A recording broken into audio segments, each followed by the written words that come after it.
ለምንድነው አለች ደሊላ ልትጥለኝ ከጠላት ደላላ ጸጋዬ ተላይቶ አቅሜ ደክሞ አይኔ እንዲወጣ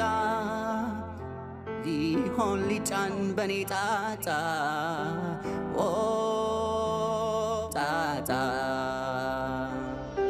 ኃጢአት አይረባ ኃጢአት ጨለማ ነው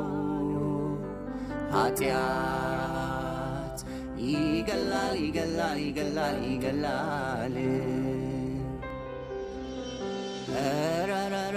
እኔ ሳልፈልግም